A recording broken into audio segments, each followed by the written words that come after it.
अस्सलाम वालेकुम वरहमतुल्लाहि वबरकातुहू।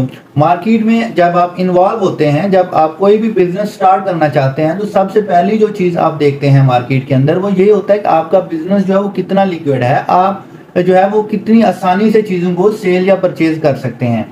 तो कोई भी बिजनेस हो आपका, वो फिजिकल बिजनेस हो या ऑनलाइन बिजनेस हो, तो सबसे पहली जो चीज़ आप नोटिस करते हैं वो यही होती है। तो यही कॉन्सेप्ट है लिक्विडिटी का। लिक्विडिटी जो है वो ना सिर्फ फॉरेक्स मार्केट में बल्कि फिजिकल बिजनेस में भी इन्वॉल्व होती है। तो अगर हम लिक्विडिटी को डिफाइन करें तो लिक्विडिटी को इसी तरह से डिफाइन करेंगे कि आपका जो एक एसेट है वो सेल करना या परचेज करना कितना आसान है। अगर कोई चीज़ आपकी सेल या परचेज करनी बहुत ज़्यादा आसान है तो हम कहेंगे ये ज़्यादा लिक्विड है। इसी तरह अगर कोई चीज़ आपकी सेल या परचेज करनी ज़्यादा मुश्किल है तो हम कहेंगे ये कम लिक्विड है। जिस तरह आपको मैं एग्जांपल देता हूँ, रियल लाइफ से एग्जांपल में देखें आप कि आपका जो कैश है वो सबसे ज़्यादा लिक्विड होता है। जो कैश है वो सबसे ज़्यादा लिक्विड एसेट है। आप उस एसेट को कहीं पे भी, फर्ज किया आपकी जेब में कैश है, उस कैश को आप कहीं पे भी आप जाके दें और आप अपना सामान ले लें, ठीक है, आपका कैश किसी भी जगह पे इस्तेमाल हो जाएगा। कोई भी बंदा कैश लेने से इनकार नहीं करता। अब ये डिपेंड करता है कि वो कैश किस कंट्री का है। फर्ज किया आपके पास वो इंडोनेशिया की करेंसी है, तो पाकिस्तान में वो करेंसी चलाने के लिए आपको जरा मुश्किल होगी। लेकिन अगर आपके पास पीकेआर है, पाकिस्तानी रुपीस है, तो आपको वो करेंसी चलाने में सबसे ज्यादा आसानी होगी। आप इस बात को ध्यान में रख सकते हैं। लेकिन अगर इस बात से अलावा सोचें तो सबसे ज्यादा जो लिक्विड चीज होती है आपके पास वो कैश होता है। दूसरी जो इससे कम लिक्विड चीज है, फर्ज किया हम देख लेते हैं गोल्ड को देख लें, तो गोल्ड इससे कम लिक्विड है। गोल्ड की जो प्राइसेस हैं वो फिक्स रहती हैं ऑल ओवर द वर्ल्ड। ऐसा नहीं है कि पाकिस्तान में अभी 2.25 लाख का तोला चल रहा है तो अगर आप इंडिया में जाएंगे या किसी और कंट्री में जाएंगे तो वहां पे सस्ता होगा, तो ऐसा नहीं है बिल्कुल भी। ठीक है, गोल्ड की प्राइसेस जो है वो इंटरनेशनल लेवल पे फिक्स की जाती हैं। अभी फर्ज किया $1980 पर ऑunce चल रही है प्राइस, तो ये इंटरनेशनल स्टैंडर्ड पे फिक्स कर दी गई है। तो इस वजह से अगर आप किसी भी जगह पे जाते हैं, आपके पास गोल्ड है, तो आप गोल्ड देके उस प्राइस के हिसाब से जो इंटरनेशनल लेवल पे इंटरनेशनल स्टैंडर्ड्स के साथ फिक्स कर दी गई है, तो आप गोल्ड देते हैं और गोल्ड देने के बाद उस प्राइस से अपना जो कैश है वो ले लेते हैं। तो इस तरह आपका जो गोल्ड है वो भी जल्दी सेल हो जाता है। अगर आपने लेना हो तो वो जल्दी आपको मिल भी जाता है। इसी तरह अगर आप एक गाड़ी लेते हैं तो आप एक गाड़ी को सेल करना चाहते हैं तो वो थोड़ा सा लेस लिक्विड हो जाता है। गाड़ी को सेल करना थोड़ा मुश्किल हो जाता है। आपको वो प्राइसेस नहीं मिल पाती हैं, आपको वो बायर्स नहीं मिल पाते, इतनी आसानी से आप गाड़ी को सेल नहीं कर सकते एज कम्पेयर टू कैश और गोल्ड। सेल तो हो जाती है। इसी तरह आपने सुना होगा कोई इस तरह के बिजनेस होते हैं, लोग कहते हैं यार ये तो मेरा चेक पड़ा हुआ है, जब चाहूंगा इसको मैं सेल कर दूंगा, जब चाहूंगा मैं इससे अपना जो कैश है वो विड्रॉ कर सकता हूं। तो उसका मतलब ये होता है कि वो जो एसेट है वो ज्यादा लिक्विड है। ठीक है, मेरे ख्याल में लिक्विडिटी का जो कॉन्सेप्ट है यहाँ तक आपको क्लियर हो रहा होगा कि मैं किस हवाले से बात कर रहा हूँ। यानी अगर आप फिजिकल बिजनेस भी करते हैं तो आप शॉप भी बनाते हैं तो वहां पे भी आपकी कोशिश यही होती है कि आप ऐसे आइटम्स दुकान में रखें जो रनिंग में हो, जो वो ज्यादा जल्दी जो है वो सेल हो जाए। जो आइटम्स कम सेल होने वाले होते हैं उनकी प्राइसेस आप बहुत ज्यादा बढ़ा के रखते हैं, उनसे ज्यादा प्रॉफिट लेते हैं, क्योंकि वो कभी कभी सेल होना, वो आपकी अमाउंट जो है वो बाउंड होकर पड़ी होती है। इसी तरह अब हम फॉरेक्स की अगर बात करें, फॉरेक्स में अगर हम आ जाएं तो जब फॉरेक्स में देखते हैं तो बहुत सारे पेयर्स हैं जो बहुत ज्यादा लिक्विड होते हैं। कुछ कमोडिटीज हैं वो लिक्विड हैं, कुछ कमोडिटीज हैं वो लिक्विड नहीं है। ठीक है, इस तरह लिक्विडिटी फॉरेक्स में भी यही पैमाना है कि अगर आप कोई चीज सेल करना चाहते हैं तो वो फौरी सेल हो रही है या नहीं हो रही है, अगर आप कोई चीज लेना चाहते हैं तो आपको फौरी तौर पर वो चीज मिल रही है या नहीं मिल रही।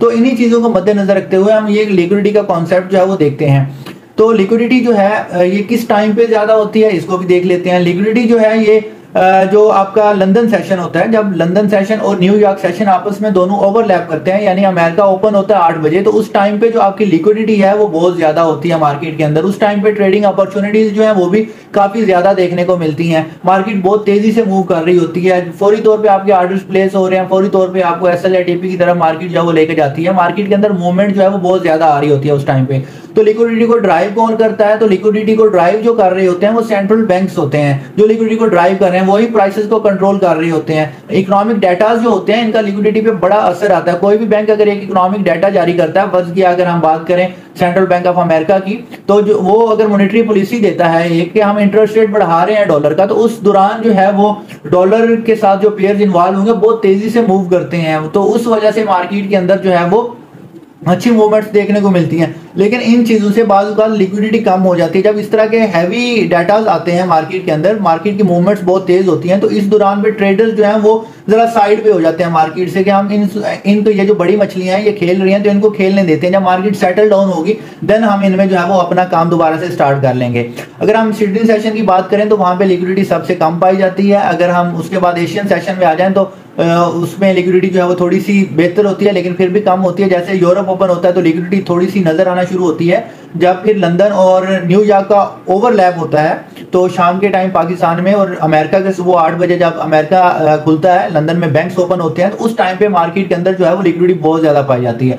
फिर ये जो सेशन दोनों ओवरलैप में चलते हैं, इस दौरान मार्केट के अंदर अच्छी मूवमेंट्स जो है वो देखने को मिलती हैं। ये वही वजह है कि अगर इंडिविजुअल ट्रेडर्स ने मार्केट की प्राइसेस को मूव करवाना तो वो तो रात को बैठ के भी काम करते हैं, दिन को बैठ के भी काम करते हैं, लेकिन उनके काम करने से ज्यादा प्राइसेस जो है मूव नहीं होती। प्राइसेस जो ज्यादा मूव हो रही होती हैं वो सेंट्रल बैंक्स के या बड़े जो इंस्टीट्यूशंस हैं उनके ओपन होने से, जब वो मार्केट के अंदर इन होते हैं तब जो है वो प्राइसेस ज्यादा मूव कर रही होती हैं। तो आई थिंक सो कि आपको जो लिक्विडिटी का कॉन्सेप्ट है वो यहाँ तक क्लियर हो गया होगा कि कौन से पेयर्स या जो है फॉरेक्स में ज्यादा लिक्विड है। तो जो मेजर फॉरेक्स पेयर्स हैं जिनमें डॉलर वाले जो पेयर्स हैं ये ज्यादा लिक्विड होते हैं। इस तरह जो क्रॉस पेयर्स हैं वो थोड़े से उससे कम लिक्विड होते हैं। और इस तरह जो फिर एक्सोटिक पेयर्स वगैरह आ जाते हैं तो यहाँ इमर्जिंग करेंसीज हैं वो उससे थोड़ा सा कम जो है वो लिक्विड होती हैं। तो इन सारी चीजों को मद्देनजर रखते हुए आप अपना एक ट्रेड का प्लान करते हो कि हमने किस टाइम पे कौन से पेयर को ट्रेड करना है। फर्ज किया अगर आप ऑजी डॉलर की बात करें तो ऑजी जो है वो ऑस्ट्रेलियन सेशन में ज्यादा लिक्विड होता है या फिर न्यूयॉर्क सेशन में ज्यादा लिक्विड होता है। अगर आप केबल की बात करें, पाउंड डॉलर की बात करें, तो वो जो